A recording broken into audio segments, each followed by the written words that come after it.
on behalf of the Adult Education Committee, I would like to welcome your participation in the video history, Seniors Footprints on Slave Lake. Could you please begin by introducing yourselves? Introduce yourself. Oh, okay. Yeah, okay. Well, I'm Julian Nash, and I was born in Edwin, but I lived my whole life in Slave Lake. Okay, What year were you born? 1935. And I'm Jenny Nash. I came here in about 1961, 61. I was born in 1936. I was born in Manitoba, but grew up mostly in Vancouver. And I met Julian in Fort St. John. What were your first memories of Slave Lake? For me, Yes. very small town. No real, there were streets, but they were still gravel, and the town looked completely different than it does now. There were maybe about 400 people then, and I quite liked it, and I'm still here. How many years later? 45. Julian. Yeah, well, it was a good place to grow up, and my first memories are my parents had quite a few summer cabins right here, about 9 that they rented to tourists in the summertime. I guess the year I was born, they were all, the way my brothers told it, some of them were bobbing in the waves. That was 1935 when the water was high there.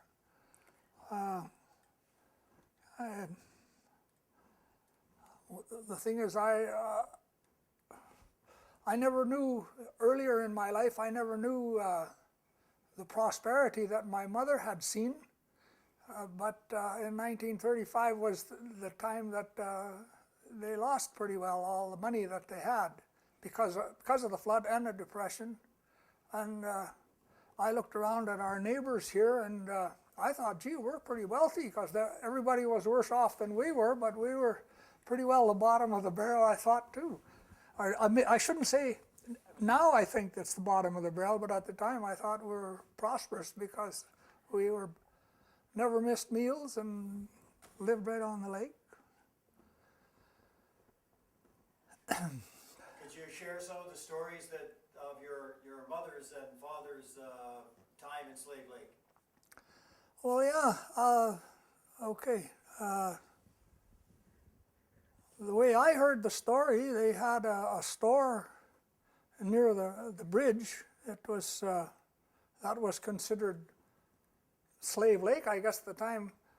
Actually, Apparently, originally, when a railroad was, this is what I heard from my parents. When they're originally, this was called Sawridge, and Gruard was called Slave Lake.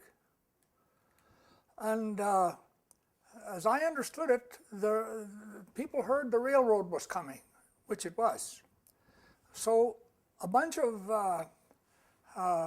entrepreneurs, if you wish, cornered a bunch of land at Gruard because the thinking was the railroad was going to go on the north side of the lake, and Gruard was the natural spot. Well, they priced themselves out of the market. All this land was subdivided, and they were going to do quite well on a railroad right away, etc. And apparently the railroad said, okay then, we'll go on the south side of the river. And all the developed or the subdivided land was a big loss for whoever did it. And they even gave up on the name of Slave Lake for Gruard. It was, I guess there was a mission there, but when they gave up the name Slave Lake, then Sawridge took the name Slave Lake. And that's how the town was called Slave Lake. That's the way I understood it. And the story I've heard, where this name Sawridge comes from, is that when the first white explorers, if you wish, came through here. When you went on the lake, if you looked at the ridges from the lake, it was a series of bumps and hollows, and it looked like the teeth of a saw. So that's one thing she told me. Oh yeah, you said you wanted me to mention again that what life was like here. Okay. I'm not just sure quite when that was, but I assume it was in the 1920s.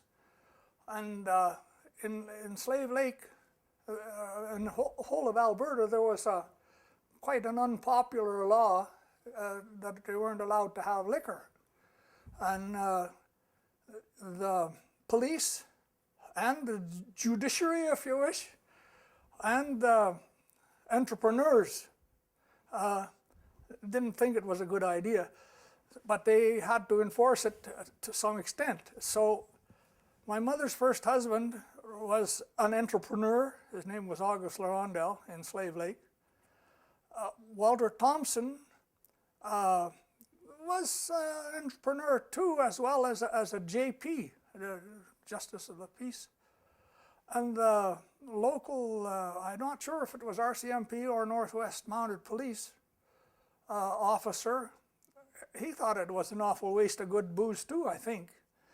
But anyway, at one point, this is the way I heard the story from my mother, that he seized some liquor that somebody wasn't, this RCMP seized this liquor that somebody wasn't supposed to have, and then to make sure that it was destroyed properly, he invited my mother's first husband, August LaRonde, and Walter Thompson to get together, and they proceeded to drink as much of it as they can. Now, they probably destroyed some, but they drank a good portion of it, and that seems to be the sentiment, and everybody was happy.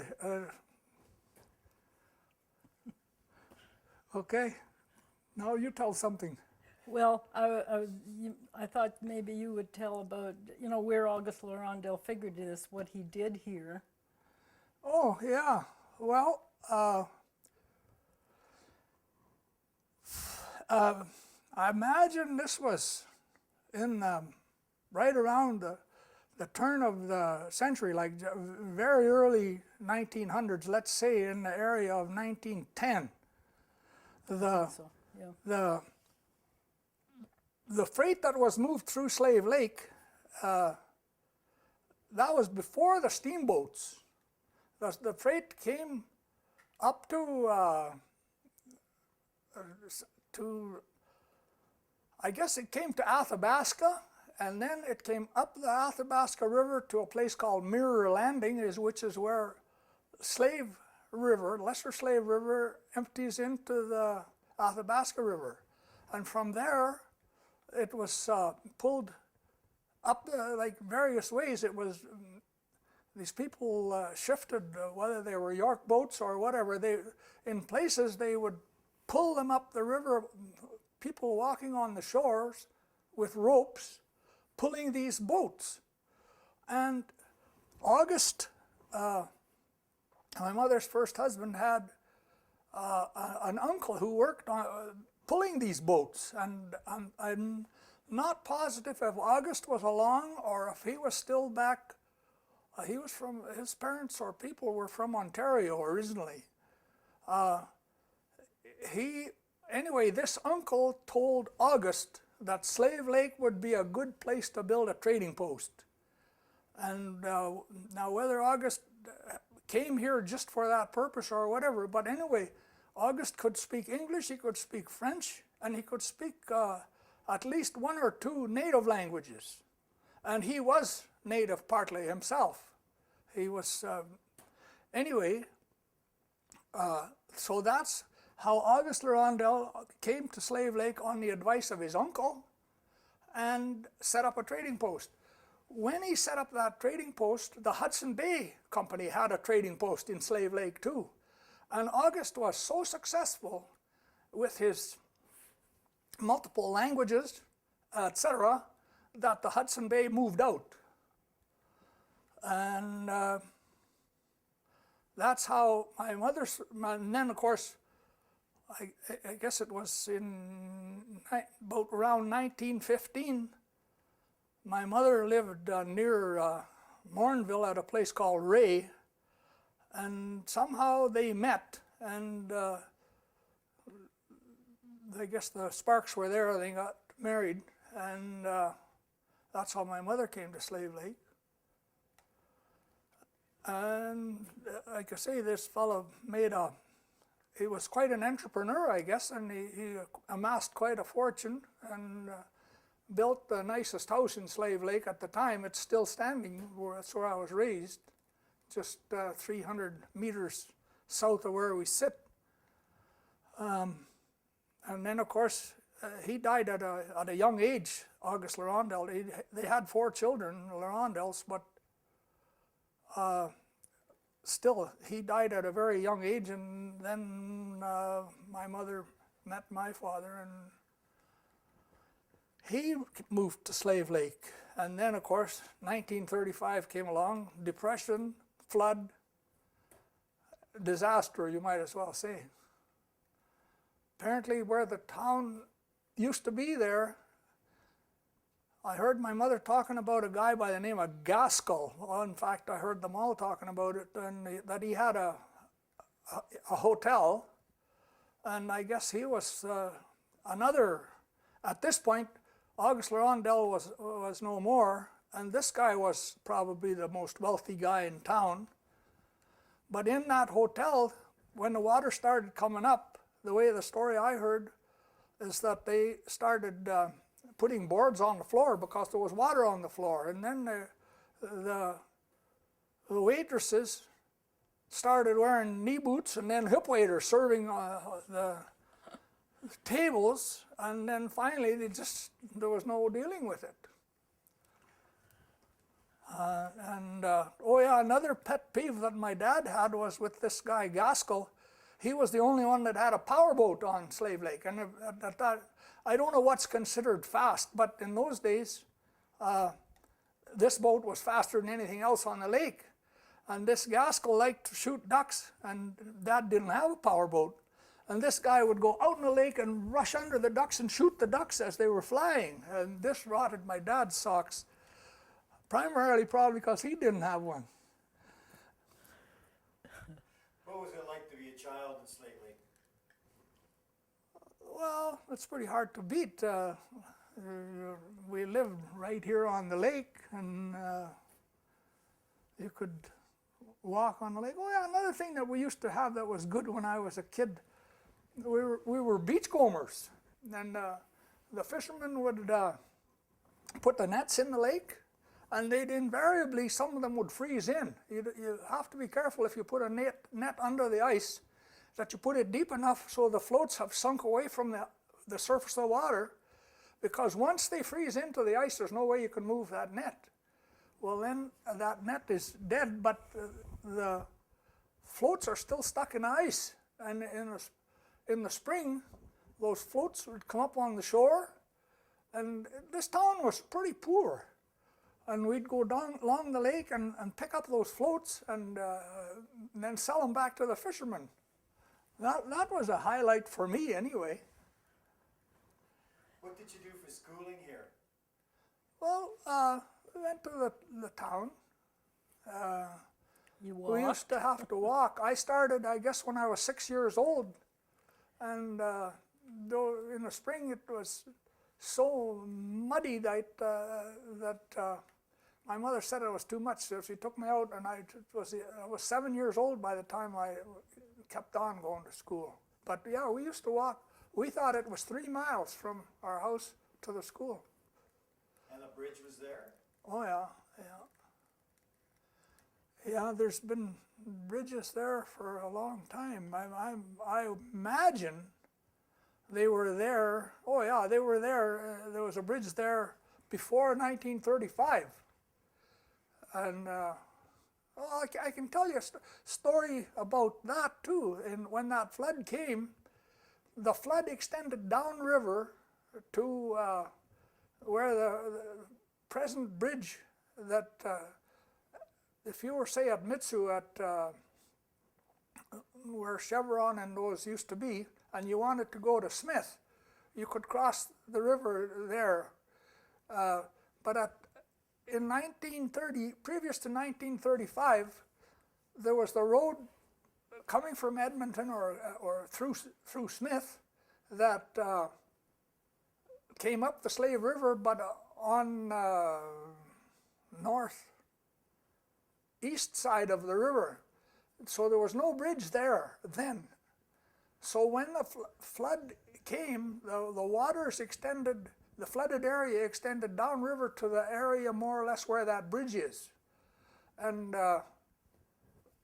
my mother set up a camp there with tents, and she used to feed people kind of like a, what would you call it, an open camp, and they'd come there and they couldn't go any further. There was no road. That was the end of the road. So they'd ferry across, or they'd get across the river somehow, a ferry, and then they'd have to get to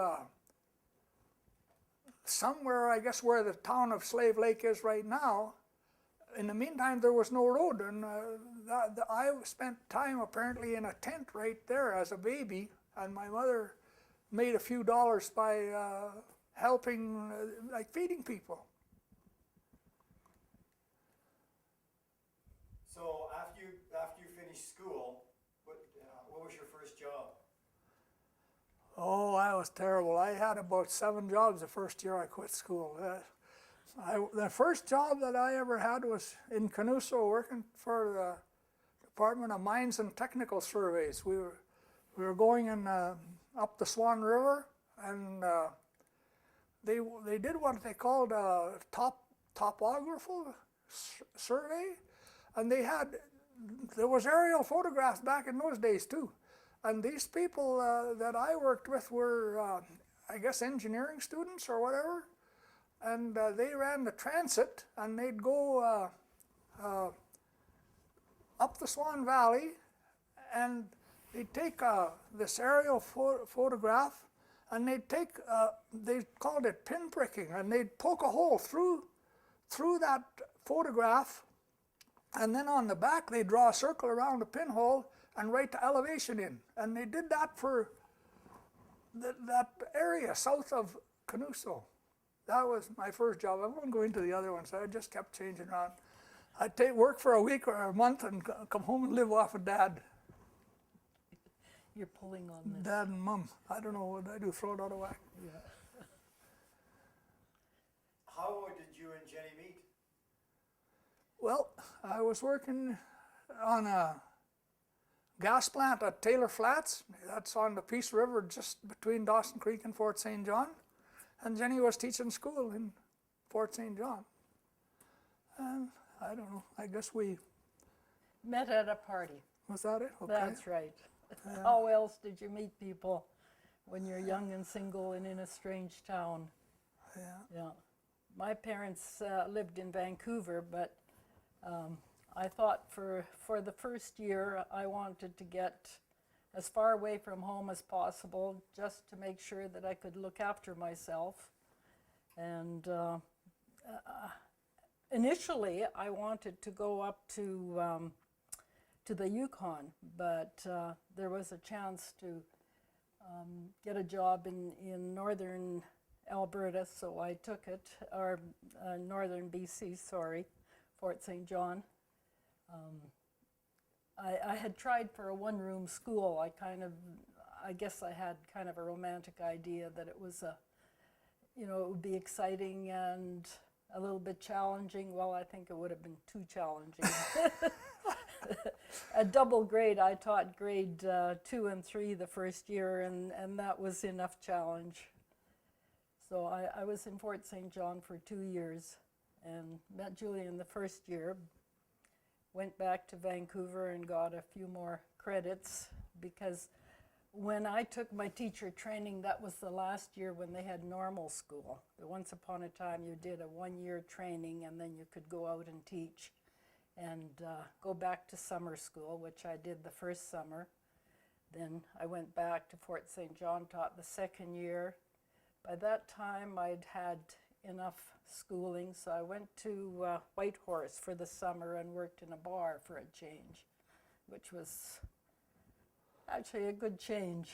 And went back to Vancouver, and I was at UBC trying to get, or thinking about getting the degree.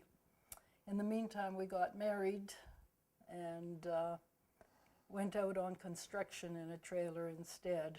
So we worked around BC. I think Revelstoke was our first. Could be. Yeah. Yeah, you were still going to UBC when we bought that trailer. Right, yeah. So yeah, we worked in Revelstoke and Princeton, and then went up to Dawson Creek, Hudson Hope, Mile 101. We've seen quite a bit of northern BC. When did you come back to Slave Lake? Must have been around 61 or 2 or something like that.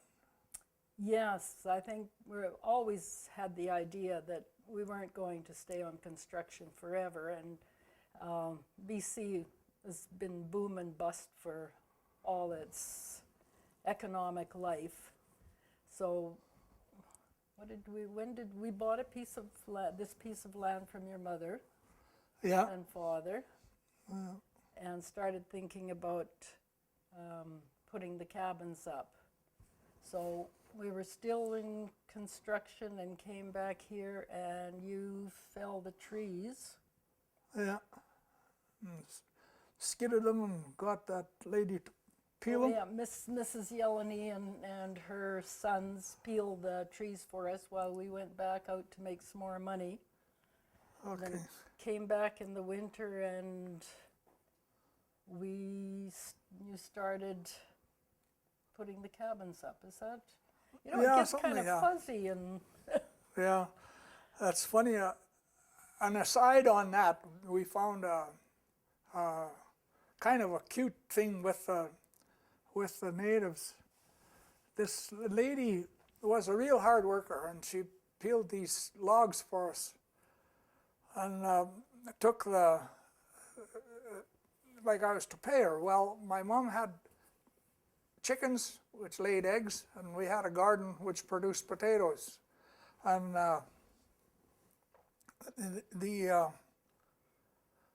this lady, they were poorer than we were. But anyway, she took out, instead of me paying her, I paid my mother, and my mother gave the lady eggs and potatoes. Well, as I understand it, in old days, when the natives were living in the standard way that they used to, well, if one had food, they shared it. Well, that was starting to modify at this point. Anyway, with this lady, she had the potatoes and the eggs, but she also had a visitor from Wabasca that I assume she probably used to visit when she was there. Well, they took the potatoes and the eggs, but they didn't take them home. They headed out in the bush, and they ate them before they went home. That's what you call adapting to the reality. What was life like in the early 60s?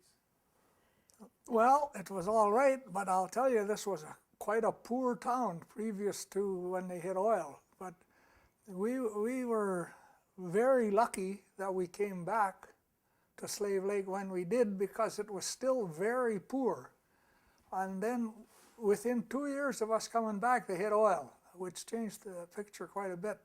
But when we first came back, we set up those three cabins, and in order to finish putting plumbing in them, we had to sell the trailer that we were living in, because I was too scared to go in debt. And anyway, we did sell the trailer, and we lived in the cabins and paid for the plumbing with the proceeds of the trailer. And it was so hungry around here that I tried to get a job driving a school bus for $5 a day, and I couldn't get that. And I tried to get a job driving a grader for the forestry. As it turned out, a fellow that I used to work for got that job, which was pretty sad for him and pretty lucky for me, but that's what you say is fate, in the sense that within just a couple of short years, he was out operating that grader, and the top, he happened to stop the grader and was possibly trying to move something off the road, and the top blew off a tree and killed him. So it wasn't too unfortunate that I didn't get that particular job. So you went and started logging. That's right. We had one of my parents' old cabins. We wanted to move it, and by the time we had these cabins built, the new ones, we didn't have any money at all. And but we had this old cabin that was sitting just right here, and I wanted to move it. And a fellow I knew in town had an old bulldozer, or an old cat crawler tractor, and I thought that'd be ideal to move that cabin. So I went and asked him if I could rent it from him. He said, "I won't rent it to you, I'll sell it to you." So I said, "Yeah, I'll buy it with buttons." And I said, "Well, anyway, just for what do you want for it?" He said, $500. Holy Moses, I couldn't believe it. But it was a real old cat. Anyway, I borrowed the money from my mother, and I jewed the guy down to $450, and I bought it. And that was when they hit oil. Well, I started logging then. Yeah, you logged. And then within 2 years, they hit oil, and we had mobile homes like the trailers that you live in, not just campers. I think we had 6 of them around here, and they weren't too strict. We just made a little hole in the ground and run the sewage in a small hole, and we had we ran water to them on surface lines. So the water lines never went underground. No. And we had 3 cabins occupied from people working in the oil patch, and 6 trailers on the yard, each paying what we thought was a darn good rent. So it was pretty nice after the first 2 or 3 years in the 60s. Yeah, well, there weren't any trailer parks yet. Eventually, they built a trailer park in town, but this was the first year that all this influx of new people. There weren't that many houses in town to be had either, and no such thing as an apartment that I can remember. No, I don't think so. No, I mean, it was a small town. Oh, and I think though by the end of that first summer, there were, like nobody was complaining the fact that these trailers were parked in the yard, but by the end of the first summer, there was 1 or 2 or maybe 3 trailer courts, proper ones, built in town with underground plumbing and the whole bit. And but that was a pretty nice summer, that one anyway. It was a good start. Yeah. And, yeah. it just kept on. We would, it was pretty nice. Like, we still lived in that first cabin, so we lived in there 4 years. Oh yeah, you have to say how you found the gravel, because we went from logging to gravel. Yeah, well, of course, when they hit oil, it made a demand for gravel. And when I was a kid, one time I remember riding horses along a ridge out there and into these jack pine sand ridges. And I knew that there was gravel along the north edge of the lake, and I assumed that those things might be gravel. I never did, but anyway, as soon as they hit oil and everybody wanted gravel, I headed out there with a post hole auger and confirmed that it was gravel, and I leased the whole area. And it really picked up then. And that was how we got our start, was from the selling gravel to the oil companies. When did you begin your family? Oh, pretty quick. Janine was born in New Westminster. Yeah, we were still on, well, we had started on construction, that's right. we had been away in Revelstoke, and then we went back to Vancouver for the winter once the job was done. I was pregnant by then, and Janine was born in New Westminster. Then we went out on construction again. We were, I think, Princeton after that, in that area. And the second winter, we came to Slave Lake because by that time we had bought the piece of property, and that was the year you were logging. Yeah.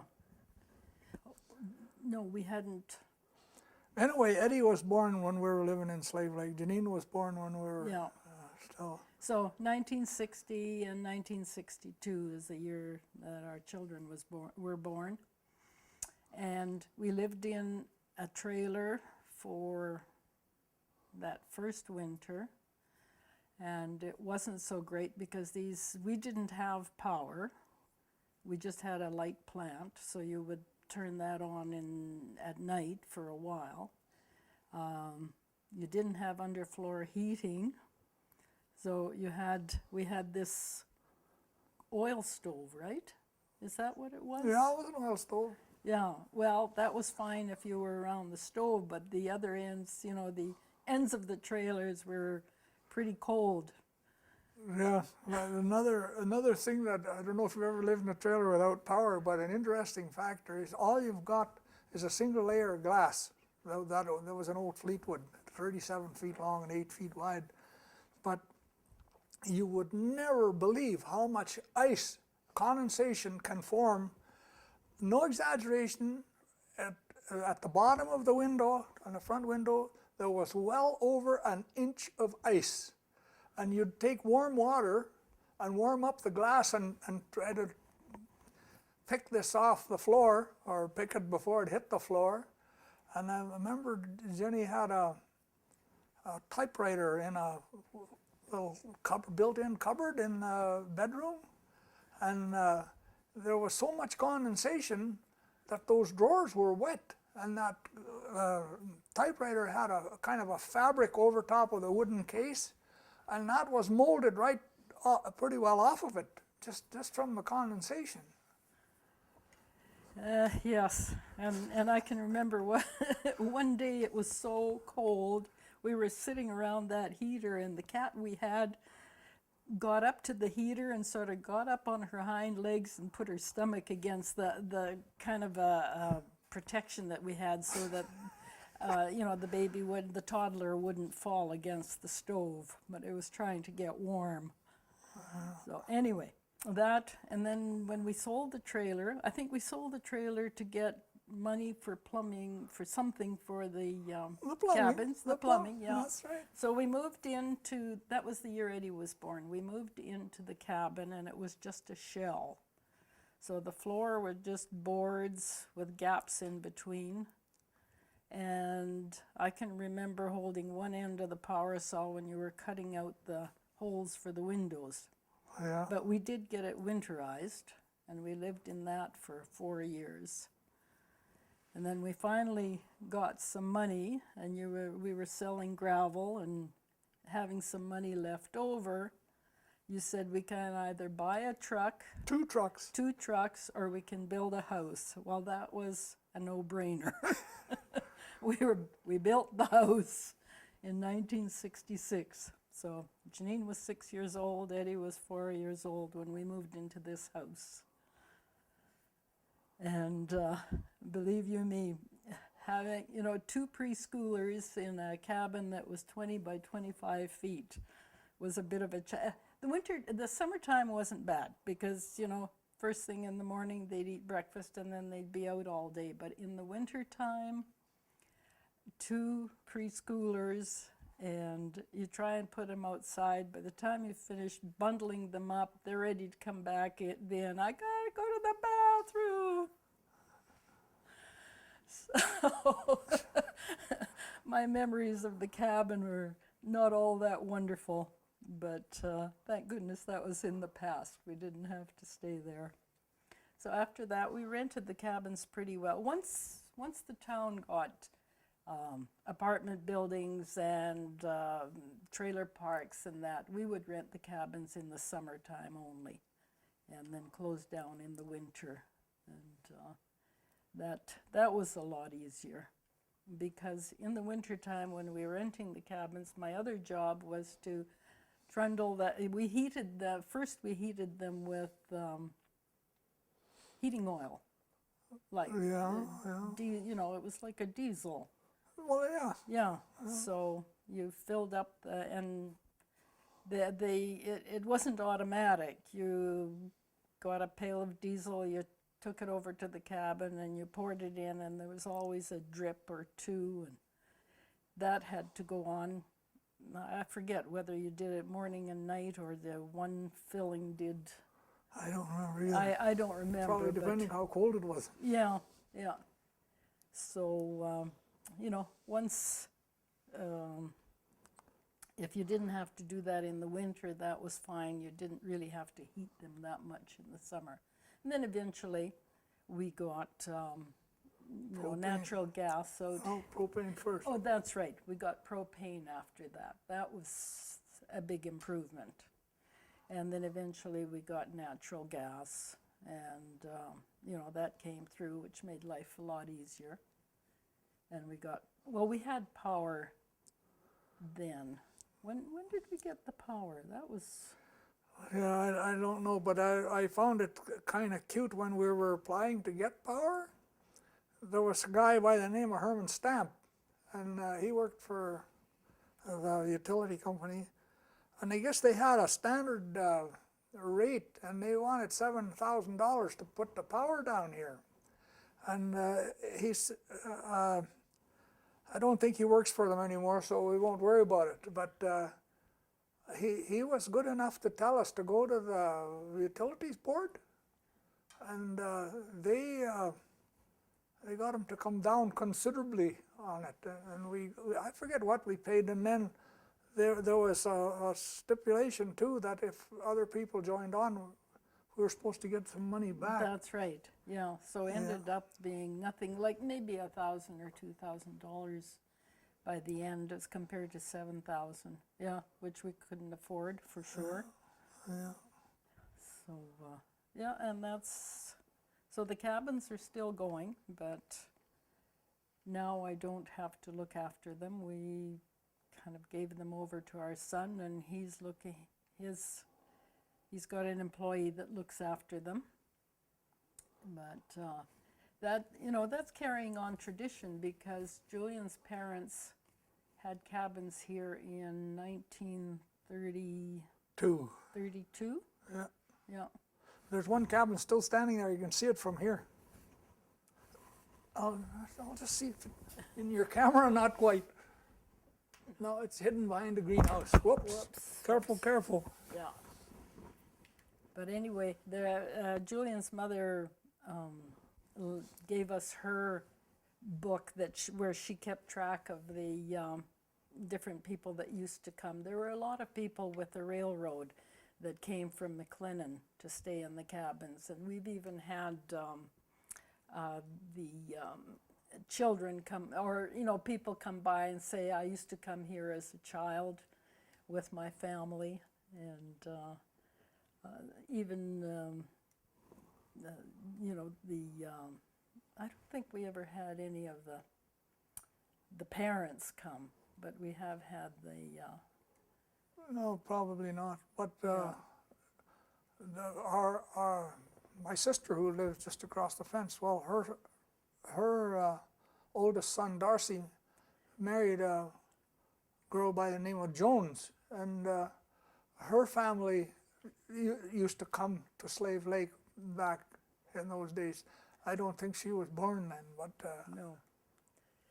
Yeah, so... I noticed the view out your front window has Dog Island in it. Do you know the history of Dog Island?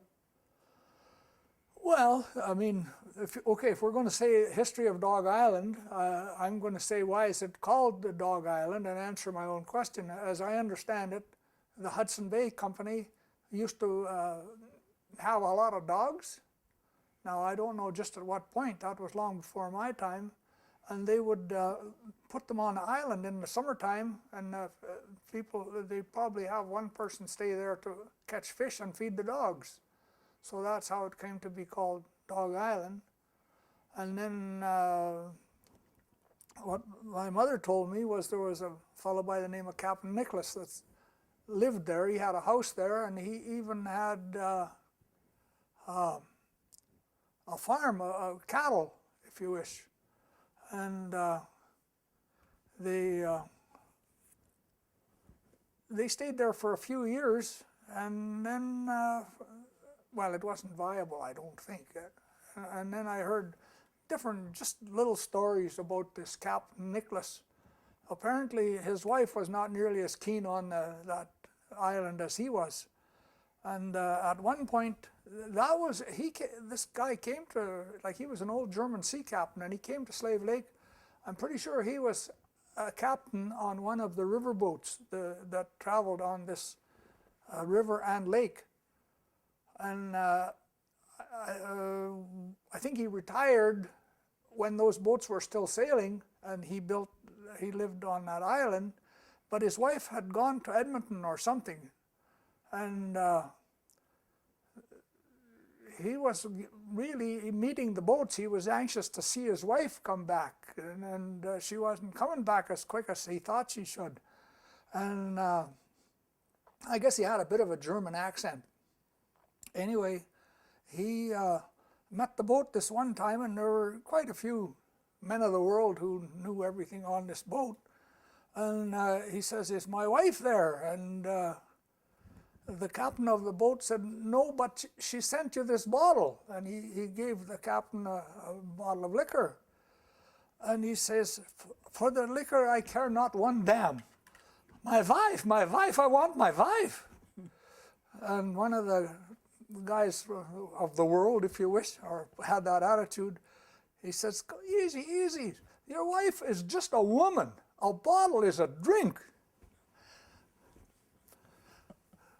And let's see what I heard. Oh yeah, another story I heard about him was the local chief of the, I don't know if it was called Sawridge Band back then or not, but this fellow was one of the twins anyway. And I'm not going to say even which one it was, because I don't remember. It was Paul Twin was the chief before Walter Twin. Paul Twin was Walter's father. And I'm not sure who this other one was, but anyway, this chief before Paul Twin had some cattle, and he wanted to borrow Captain Nicholas's hay mower. And Captain Nicholas and this chief got along pretty good. And these natives, like in that time apparently, like the natives were pretty stuck with tradition, and you didn't smile when you talked to a white man. And they said that the chief had told him to come and ask if he could borrow the mower, and so Captain Nicholas said to him, "Yeah, okay, you can have it," but and he said when he'd bring it back. And the captain said, "Now, okay, you take the mower, but bring it back that certain time," or he kind of made a grabbing motion at this one young native's hair, and he says, "Or you savvy, scalp." And the Indians, they just kept a straight face. They didn't smile, nothing. And they were leaving, and they were almost rolling on the ground. They couldn't hold the humor anymore, apparently. That's a story my mother told me, and I guess Captain Nicholas had told my mother. So, you're raising your children in Slave Lake in the 60s, and what was happening in Slave Lake? They were raising the children in Slave Lake, and What was happening in Slave Lake in the 60s? Well, it was booming, for one thing. yeah, There were so many more people. They actually had to build another school, which was C.J. Schurter. You know, and that was how quickly the town grew was really amazing. We went from about 400 people, which had been kind of a stable population for Slave Lake, you know, starting a couple thousand, and we got the Royal Bank in. It came in as a trailer, I can remember, and it was sort of in the middle of what Main Street would be now, because Main Street doesn't look like it used to. It used to angle off, and you had one-way streets. It was kind of double, if you wish, like, and in between the two, okay, Main Street, commencing just north of the railroad, like the the railroad runs through Slave Lake going east and west. Immediately north of the railroad, the road used to come in where Main Street is now. And as soon as you got on the north side of the railroad, you proceeded possibly, well, to just about exactly where that avenue is now that runs on the south side of that Outlaw Inn. And then that was the main highway going west. Tell us about your years in the taxi driving business. Okay, in the taxi driver business. Well, it's not very interesting. Not the legal side of it. So wait till you're gone, and Janine can tell about it. Yeah, we'll leave some of that out of the camera, or whatever you wish. No. We were talking about that piece of property because there was that triangular piece right in the middle of Slave Lake on Main Street, and apparently that was that land belonged to Rennie and Lizzie Hall. Of that I'm not sure. Yes, and they donated that to the town as a park. And that's why that piece in front of the, what's that, bank, not the bank, but the credit union. That's why that's named the Rennie Hall Plaza, because they took it out of the, they took it out of like they changed Main Street and made it a two-way, so you lost that piece of land in the middle of Main Street and sort of put it where it is now. But Could you tell us a bit about the Halls? they came here, oh, they were here when I was here. Do you remember when they came? No, I think they were before my time that they came here, yeah. Yes, they were a brother and sister. But their whole family came here, didn't they? Well, at least for sure there was one more brother, yes. Like, Rennie and Lizzie never married, like they were brother and sister. And there was another guy, I think his name was Herb Hall, and I think he was the forest supervisor at one point. This was before my time though, but like Rennie and Lizzie lived on there, and I guess all you could say is they were very frugal, because they had the nicest farmland more or less in that area, because where it's all that area where Walmart and stuff like that, even Bob Vanderwell's development, I think, was on their land. Glory Land, yeah. It's all along the But creek. they lived a very, very frugal. And they lived in a shack until, only a few years before they died, I think. I'm going to grab a number out of the air, maybe 10 years before they died. They had a nice house built, because they sold some of the land, I think, to the town. And it's terrible to think that they owned all that land, which is worth a fortune now. And they lived such a frugal life. But they always had a marvelous garden. I know I used to buy vegetables from them, like, you know, for canning and whatever in the fall. I would go out and get cauliflower and, oh, yeah, they wonderful gardeners. I think were they born in Canada or were they born in England, do you know? I really don't know. Yeah, I wasn't sure. All these things you wish you had asked them when you knew them. Yeah. But yeah, lovely people. So what are some of the most important things that happened in Slave Lake while you lived here? While we lived here, Well, the finding the oil for sure, it made Slave Lake wealthy. A lot of Slave Lakers. It brought people into the area.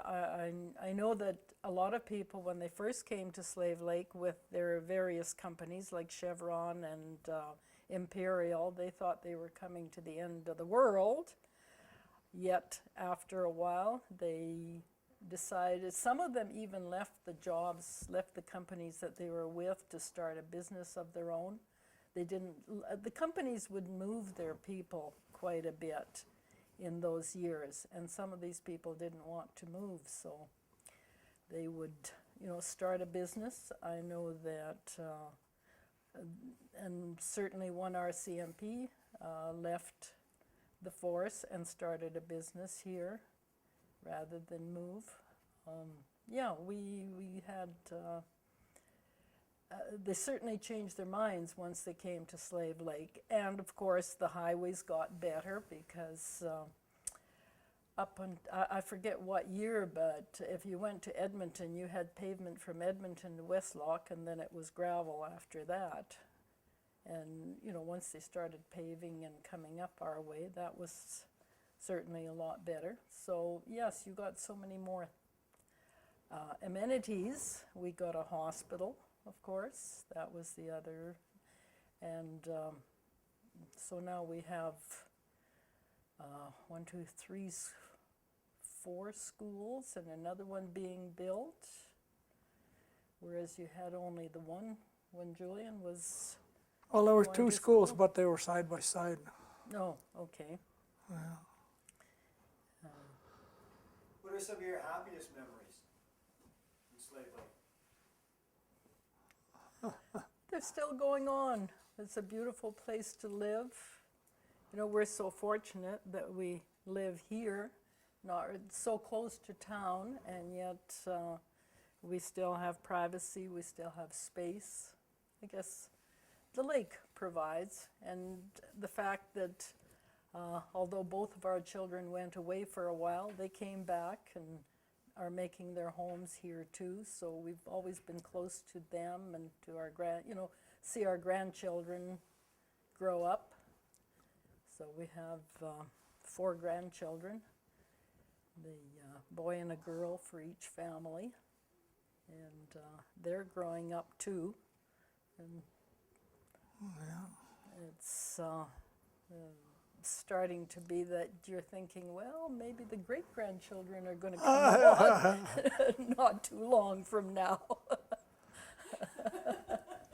How would you describe Slave Lake to someone on your travels?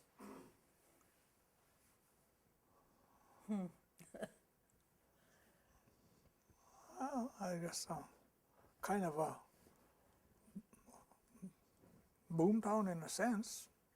There's an awful lot of places that don't have the opportunities that Slave Lake has. Yeah, it's a good place to live, a nice-sized town with, all the amenities. We have a hospital, we have banks, we have stores. We're close enough to the city that you can get in there and one day shop and come home again.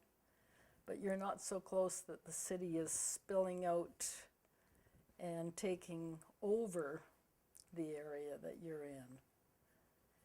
And especially for the summertime, I've always thought that we're fortunate we're that far away from the city, because we don't have the people that come out have to be here for a couple of nights. You can't have some of the problems that some lake towns have if they're too close to a city. You have the problems with parties and that kind of problem. So we're fortunate here, very fortunate. Do you have anything else that you would like to add to your story? Not really. I don't think I go blank at times. Jenny? No, I think we've done well.